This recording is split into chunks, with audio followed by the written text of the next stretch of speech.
जय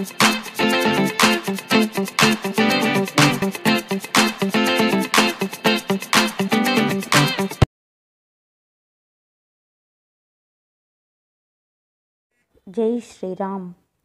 श्रीमद् रामायण पारायणमहं करिष्ये। तदङ्कं श्रीमद् रामायण ग्रन्थोपरि श्री सीता लक्ष्मण भरत शत्रुघ्न हनुमत् समेत श्रीरामचन्द्र प्रभोः पूजां करिष्ये।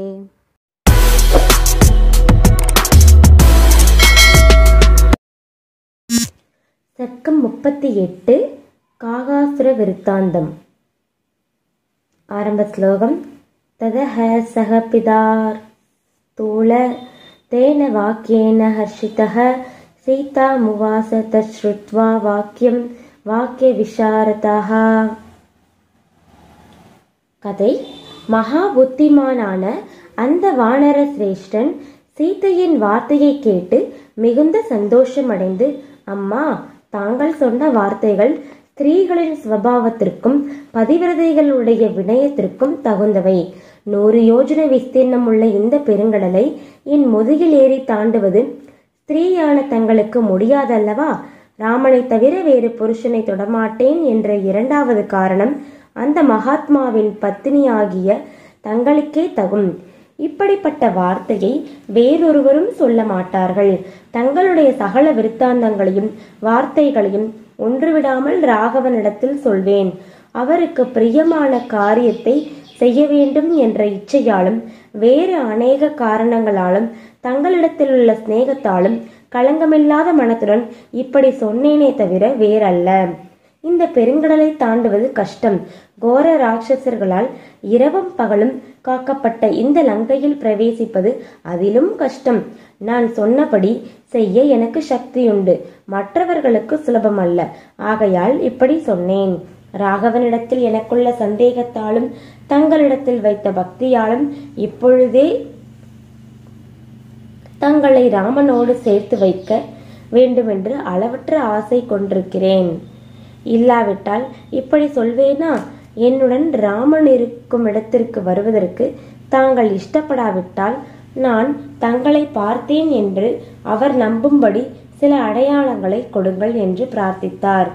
அதை கேட்டு சீதை தனக்கும் ராகவனுக்கும் ஏகாந்தத்தில் நடந்த விருத்தாந்தங்களை சொல்ல ஆரம்பிக்கையில் தான் முன்பு அனுபவித்த சுகங்களையும் இப்பொழுது படும் கஷ்டத்தையும் நினைத்து கண்ணீர் நெஞ்சை அடைக்க மெதுவாய், ஆஞ்சநேயா, சித்திரக்கூட பர்வதத்தின் அடியில் வடகிழக்கு மூலையில் மந்தாகினி நதிக்கு சமீபத்தில் ஒரு புண்ணிய ஸ்தலம் உண்டு. அங்கே சித்தர்களும் தபஸ்விகளும் ஆனந்தமாய் வசிப்பார்கள். பழம், கிழங்கு, ஜலம் குறைவில்லாமல் கிடைக்கும்.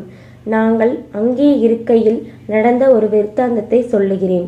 இந்த அடையாளத்தை என் பர்த்தாவிடம் சொல். ஒரு சமயத்தில் பலவித புஷ்பங்களால் வாசனையுள்ள மரச்சோலைகளில் நான் வெகு நேரம் விளையாடி வியர்த்து களைத்து தங்களுடைய மடியில் உட்கார்ந்தேன். அப்பொழுது ஒரு காக்கை மாம்சத்தில் ஆசை கொண்டு என் மார்பின் மத்தியில் கொத்திற்று. நான் அதன் மேல் ஒரு சிறிய கல்லை இழுத்திருந்து துரத்தினேன். மாம்சத்தில் ஆசை வைத்த அந்த துஷ்ட காக்கை நான் எவ்வளவு துரத்தியும் மறுபடியும் என்னை அடிக்கடி ஹிம்சித்ததே அல்லாமல் அவ்விடத்தை விட்டு போகவே இல்லை. அந்த ஹிம்சையை தீர்க்க வேண்டுமென்று பரபரப்புடன் எழுந்தேன்.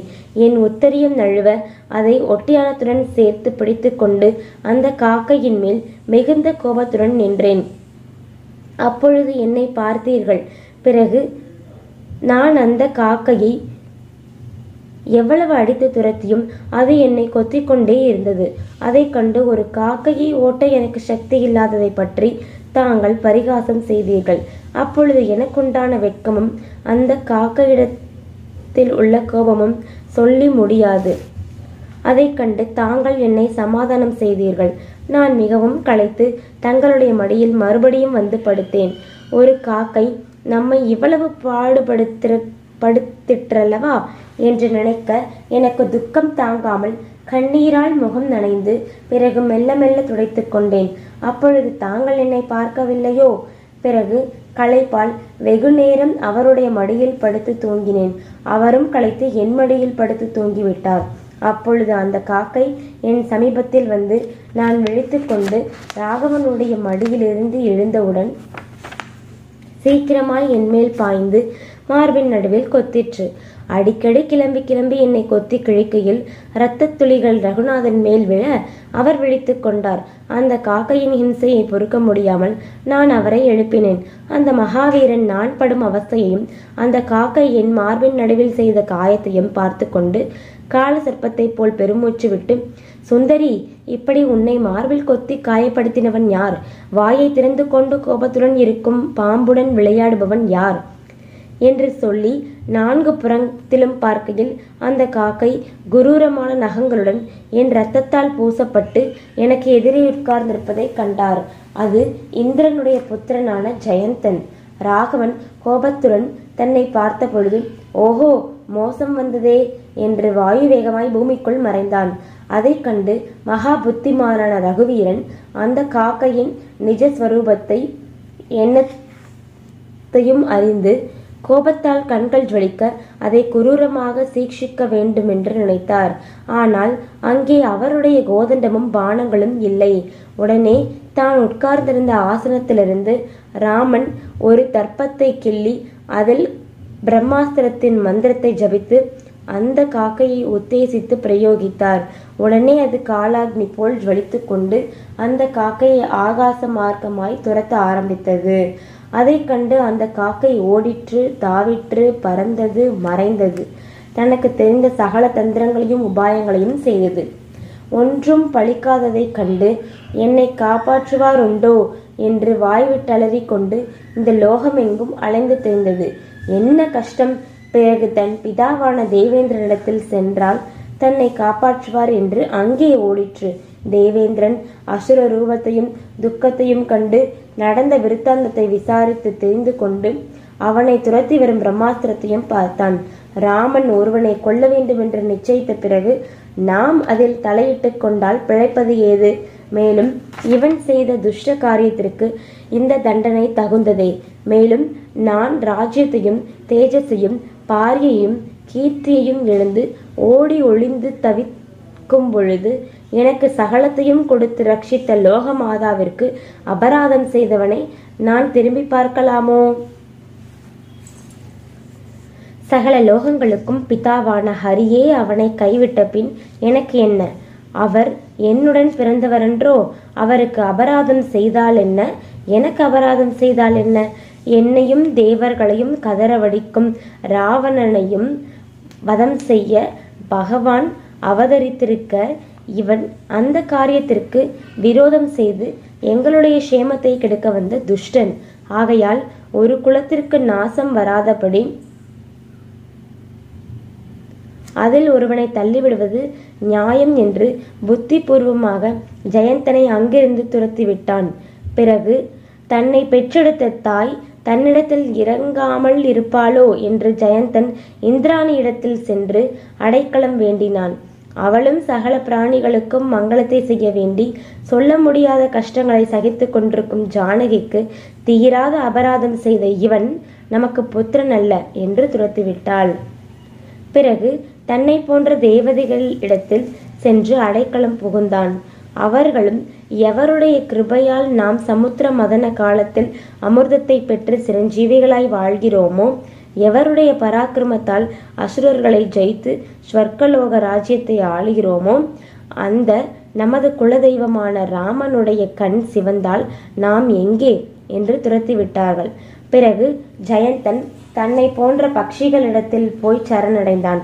அவைகள் நமக்கு பிரபுவான கருடன் யாருக்கு வாகனமோ அந்த மகா பிரபுவை கோபமூட்டினவன் நம்மிடத்திற்கு ஏன் வந்தான் என்று அடித்து துரத்திவிட்டன. பிறகு மகரிஷிகளிடத்தில் சென்று தன்னை காப்பாற்ற வேண்டும் என்று பிரார்த்தித்தான் ஜெயந்தன். அவர்களும் 3 காலங்களையும் அறிந்தவர்களாகையால் நாம் இவனுக்கு இடம் கொடுத்தால் நமக்கு ஆபத்து நேரும். ராமனே இவனை காப்பாற்றுவார். பட்சிகளுக்குள் காக்கை சண்டாளன். நாம் இவனை பார்ப்பதும் பிசகு. சகல ஜீவகோடிகளுக்கும் புருஷாகாரமாய் நின்று உத்தம கதியை அடைவிக்கும் லோக ராட்சசிக்கு அபராதம் செய்த இவனுக்கு கதியுண்டோ என்று கைவிட்டார்கள். இப்படி பூமி, புவர்லோகம், சொர்க்கம் என்ற 3 லோகங்களிலும் சுற்றி அலைந்தான்.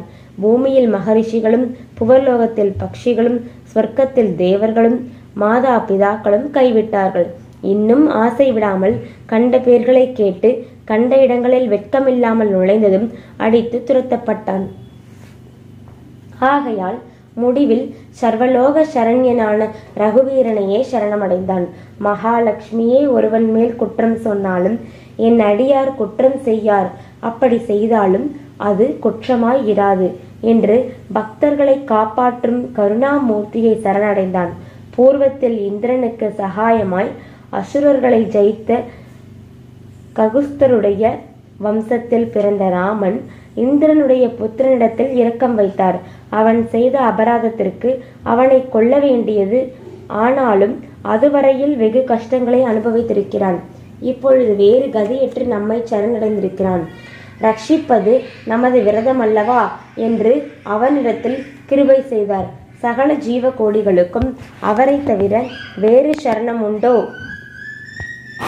சகல லோகங்களிலும் அலைந்து திரிந்து யாதொரு பிரயோஜனமும் இல்லாமல் தன்னையே சரணமடைந்த அந்த காக்கையின் துக்கத்தையும் பரிதாபத்தையும் அவன் தன்னையே கதி என்று வந்தடைந்ததையும் கண்டு, இந்த பிரம்மாஸ்திரம் வீண் போகாதே, ஆகையால் தங்களுடைய அஸ்திரத்திற்கு என் வலது கண்ணை பலியாக கொடுக்கிறேன் என்று சொல் என்றார்.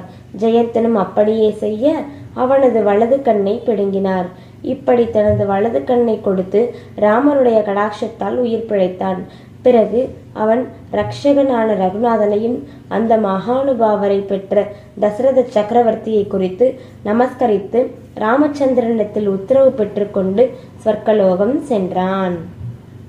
லோகநாதா, எனக்காக ஒரு காக்கையின் மேல் பிரம்மாஸ்திரத்தை பிரயோகிக்கவில்லையா? இப்பொழுது என்னை தங்களிடத்திலிருந்து அபகரித்து தங்களை அவமானம் செய்து என்னை இப்படி உபத்திரவிக்கும் ஒரு அல்ப ராட்சசனை பொறுத்திருப்பதற்கு காரணம் ஏதோ?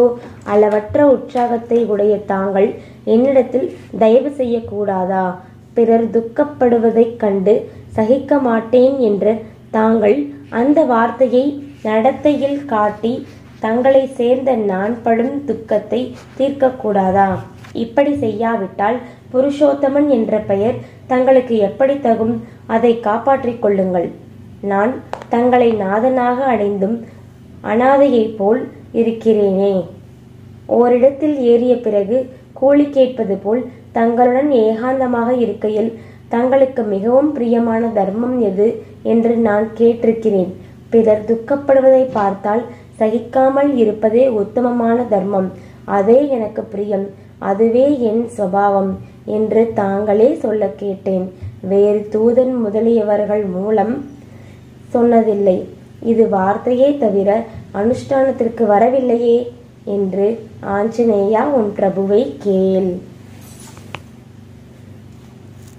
தாங்கள் அளவற்ற வீரியம், உற்சாகம், பலம் முதலிய ஆனந்த கல்யாண குண பரிபூர்ணர் என்றும் கம்பீரத்தன்மையில் சமுத்திரத்தை போன்றவர் என்றும் பிறரால் அசைக்க முடியாதவர் என்றும் இந்திரன் எப்படி சொர்க்கத்திற்கு அதிபதியோ அப்படி இந்த கடல் சூழ்ந்த பூமிக்கு நாதன் என்றும் நான் அறிவேன் என்று அவரிடத்தில் சொல்ல வேண்டும். ஆஞ்சநேயா, ரகுவீரன் சொன்ன வார்த்தையை தவறுகிறதுண்டோ? அஸ்திர வித்தையில் அவருக்கு நிகருண்டோ? அவருடைய பலத்திற்கும் எல்லை உண்டோ? இப்படி இருந்தும் வீண் போகாத அஸ்திரங்களை ராட்சசர்களிடத்தில் ஏன் பிரயோகிக்க கூடாது? யுத்த களத்தில் நாகர்களாவது, கந்தர்களாவது, அசுரர்களாவது, தேவர்களாவது ராமனுடைய பான வேகத்தை தடுக்க முடியுமா? அந்த வீரருக்கு என்னிடத்தில் நிஜமான பிரேமையும் என்னை சீக்கிரத்தில் மீட்க வேண்டும் என்ற இச்சையும் இருந்தால் கூர்மையான பானங்களால் ராட்சசர்களை ஏன் நாசம் செய்யவில்லை? அவ்வளவு என்ன, லக்ஷ்மணன் பலவானன் அல்லவா, வீரன் அல்லவா, சத்துருக்களுக்கு காலன் அல்லவா? ராமனிடத்தில் உத்தரவு பெற்றுக்கொண்டு என்னை ரட்சிக்க கூடாதா? வாயுவிற்கும் அக்னிக்கும் சமமான வேகத்தையும் தேஜஸையும் உடைய அவ்விருவர்களும் தேவர்களாலும் எதிர்க்கப்படுவார்களா? அவர்கள் சேர்ந்திருந்தால் என்னை ஏன் கவனிக்கவில்லை? சத்ரு வர்க்கங்களை வேறறுத்து என்னை ரட்சிக்க அவர்களுக்கு சக்தி இல்லையோ? இதுவரையில் அப்படி செய்யவில்லையோ? இப்பொழுது நான் படும் அவஸ்தைகளை பார்த்தால் தங்களுடைய பிராணனை கொடுத்தாவது என்னை ரட்சிப்பதற்கு நான் தகாதவளோ? ஆகையால் அவர்களிடத்திலாவது என்னிடத்திலாவது ஏதோ குற்றம் இருக்க வேண்டும். அவர்கள் இப்படி செய்ய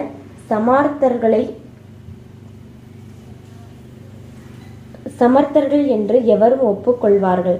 ஆகையால் என்னிடத்தில் பெரிய குற்றம் ஏதோ இருக்கிறது, சந்தேகமில்லை. நான் சர்வமும் தெரிந்தவளா?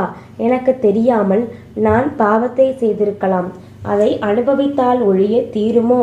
காரணம் இருக்கையில் காரியம் உண்டென்பதில் சந்தேகமோ? ஒருவேளை அவர் என்னை வனத்திற்கு அழைத்து போக மாட்டேன் என்று சொன்ன பொழுது தாங்கள் புருஷ வேஷம் தரித்த ஸ்திரீ என்பதை அறியாமல் அநியாயமாய் என் தகப்பனார் மோசம் போய் என்னை தங்களுக்கு விவாகம் செய்து விட்டாரே என்று சொல்லி மகா அபராதத்தை செய்திருக்கிறேன் அல்லவா?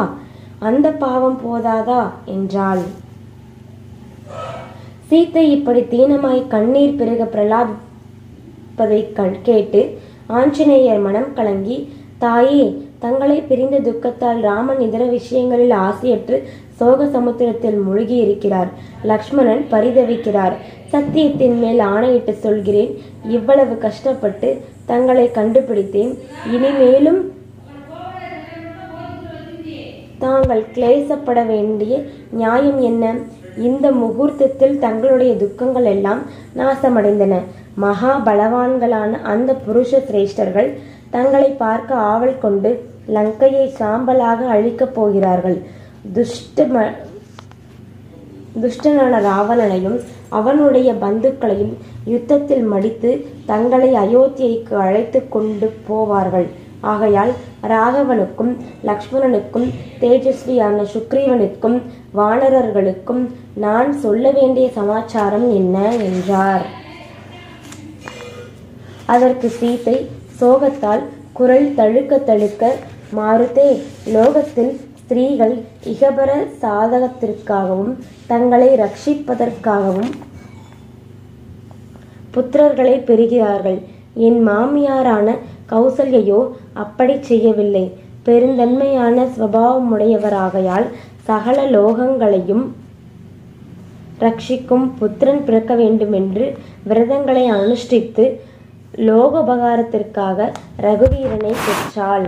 அவருடைய உத்தேசம் வீணாகுமோ? அவர் ரட்சிக்க வேண்டிய லோகத்தில் நானும் சேரவில்லையா? என்னை ரட்சிக்க வேண்டுமென்று நான் பிரார்த்திப்பதும் பிசகு. அந்த கவலை அவருக்கல்லவா? காலதாமதத்தை சகிக்க முடியாமல் நான் சீக்கிரப்படுவதே தவிர வேறல்ல. அவருக்கு என்னை ரட்சிக்க சக்தி இருந்தால் போதும். அப்பொழுது எனக்கு குறை என்ன? அவருக்கு எப்பொழுதும் பக்தர்களை ரட்சிக்கும் சக்தியும் கருணையும் குறையாமல் இருக்க வேண்டும் என்று நாம் பிரார்த்திக்க வேண்டியது மாத்திரமே. ஆகையால் ரகுவீரன் சேமமாக இருக்கிறாரா என்று நான் விசாரித்ததாக சொல். அவரை நான் சாஷ்டாங்கமாய் நமஸ்கரித்தேன் என்று சொல். ஏனென்றால் லோகத்தார்களைப் போல் அவரிடத்தில் நான் பிரார்த்திக்க வேண்டியது ஏதாவது இருந்தால் இந்த நமஸ்காரத்தை தவிர நான் என்ன செய்ய வேண்டியது? மாலைகள், ரத்னங்கள், பிரியமான பாரிகைகள் இவைகளையும் இன்னும் இந்த விசாலமான பூமியில் அடைய முடியாத சம்பத்துக்களையும் விட்டு லக்ஷ்மணன் மாதா பிதாக்களிடத்தில் வணக்கமாய் உத்தரவு பெற்றுக்கொண்டு தமையனிடத்தில் வைத்த சிநேகத்தாலும் பக்தியாலும் அவரை பின்தொடர்ந்து அவருக்கு சகல கைங்கரியங்களையும் செய்து அரண்யத்தில் ரட்சித்து வருகிறான் அல்லவா? சிம்ஹத்தை போல் பலமுள்ள புஜங்களையும் நீண்ட கைகளையும் உடையவன், பெருந்தன்மையான சுபாவத்தை உடையவன், பார்க்க பிரியமானவன், தன் தாயை போல் என்னையும் பிதாவை போல் ராமனையும் பாவித்து சுற்றூஷை செய்பவன், பெரியோர்களை பணிகிறவன், ராமனுக்கு சகலவித கைங்கரியத்தையும் செய்யும் பாக்கியம் பெற்றவன், சகல காரியங்களையும் செய்ய சமர்த்தன், அதிகமாக பேசாதவன், என் மாமனாரான தசரதருக்கு சமமானவன், அவருக்கு பிரியமான புத்திரன், என் பிரீத்திக்கு எப்பொழுதும் பாத்திரன், சிரேஷ்டன், தைரியவான், ராமனுக்கு தம்பி, கட்டளையிட்ட காரியங்களை நிர்வகித்து செய்யக்கூடியவன். அவனுடைய முகத்தை பார்த்து தசரதர் காலம் சென்றதையும் ராமன் நினைக்காதிருக்கிறார். எப்பொழுதும் பரிசுத்தன், சமர்த்தன், மிருதுவான சுபாவமுள்ளவன், ராகவனுக்கு பிரியன், என் விஷயத்தை கவனிக்க வேண்டுமென்று அவனை நான் க்ஷேமம் விசாரித்ததாக சொல். என்னை ராவணன் அபகரித்து கொண்டு போனான் என்று அவனுக்கு தெரியாது. இல்லாவிட்டால் இவ்வளவு காலம் நான் கஷ்டப்பட வேண்டுமா? ஆஞ்சநேயா, ராகவன் என் துக்கத்தை நாசம் செய்யும்படி நீயே அவருக்கு சொல்ல வேண்டியது. வானரசிரேஷ்டா, இந்த காரியத்தை நீயே முடித்து வைக்க வேண்டியது. உன் சாமர்த்தியத்தால் ராகவன் என்னை மீட்க சகல பிரயத்தனங்களையும் செய்ய வேண்டியது. மகாசூரனாகவும் என் நாதனாகவும் இருக்கும் ராமனிடத்தில் தாசரதே, நான் 1 மாதத்திற்கு மேல் பிழைத்திருக்க மாட்டேன். இது சத்தியம். பூர்வத்தில் இந்திரன் விருத்திராசுர என்ற பிராமணனை கொன்று அந்த பிரம்மஹத்தியால் ஸ்வர்க்கத்தையும் ராஜ்யலட்சுமியையும் இழந்து தரித்திரனாய் கஷ்டப்பட்டான். அப்பொழுது நாராயணன் மற்ற தேவதைகளுடன் அஸ்வமேதன் என்ற வைஷ்ணவ யாகத்தை செய்து அவனுடைய பாவத்தை போக்கி பூர்வஸ்திதியில் வைத்தார். அவனை விட்டு விலகின கௌசிகி என்ற ராஜ்யலட்சுமி கவாக்ஷம் என்ற புண்ணிய தீர்த்தத்தில் வசித்துக் கொண்டிருந்தாள். தேவர்கள் அங்கே சென்றவுடன் பாதாளத்தில் மறைந்தாள். அப்பொழுது அவளை அழைத்து வரக்கூடியவர்கள் யார் என்று தேவர்கள் கவலை கொள்ள, ஆகாசவாணி அவளை கொண்டு வரக்கூடியவர் உத்தம புருஷ லட்சணங்கள் புரிந்திட நாராயணனே என்று சொன்னாள். அதை கேட்டு தேவர்கள் பகவானை பிரார்த்திக்க அவரும் லக்ஷ்மியை அழைப்பித்து சொர்க்கத்தில் வைத்தார். அப்படி பாவியான ராவணனால் வஞ்சிக்கப்பட்டு இங்கே சிறையில் வைக்கப்பட்டிருக்கும் என்னை தாங்களே ரட்சிக்க தகுந்தவர்கள் என்று அடிக்கடி சொல்ல வேண்டியது என்று சமாச்சாரத்தை தெரிவித்து சீத்தை தன் வஸ்திரத்திலிருந்து மங்களகரமான சூடாமணியை எடுத்து ராகவனுக்கு அடையாளமாக காட்டும்படி ஆஞ்சநேயரிடத்தில் கொடுத்தாள். அவர் அதை வணக்கமாய் பெற்று கொண்டு விரலில் தரிக்க பார்த்தார். ஆனால் தான் விஸ்வரூபத்தை மாற்றி முன்பெடுத்த சூக்ஷ்மமான ரூபத்துடன் இருந்தபடியால் அது அந்த ஆபரணத்திற்கு சரியாகவில்லை. பிறகு ஹனுமான் சீதையை நமஸ்கரித்து பிரதட்சணம் செய்து வணக்கமாய் பக்கத்தில் நின்றார். ஜானகியை கண்ட சந்தோஷத்தால் பூரித்த தேகம் லங்கையில் இருந்த போதிலும் மனத்தால் ராகவனுடைய திருவடிகளை அடைந்து நமஸ்கரித்தார். பெருங்காற்றால் கொஞ்சம் அசைந்து பிறகு முன்போல் ஸ்திரமாயிருக்கும் மலையைப் போல் ஆஞ்சநேயர் சீதையை தேடியும் காணாமல் கலங்கி பிராணனை விட நிச்சயித்து அவளை கண்ட பிறகு ஆனந்த பரவசமாய் அவளிடத்திலிருந்து சூடாமணியை பெற்றுக்கொண்டு ராமனுடைய சன்னதிக்கு திரும்பி போக யத்தனித்தார். முடிவு ஸ்லோகம். மணிவரம் உபக்ருஹ்ய தம் மகார்ஹம் ஜனக ருத்பாத்மஜயா திருத்தம் பிரபாவாத் கிரிரிவ பவானவாதூத முக்தஹ சுகிதமானாஹ பிரதிசங்கிரமம் பிரபேதே. சர்க்கம் 38 முடிந்தது.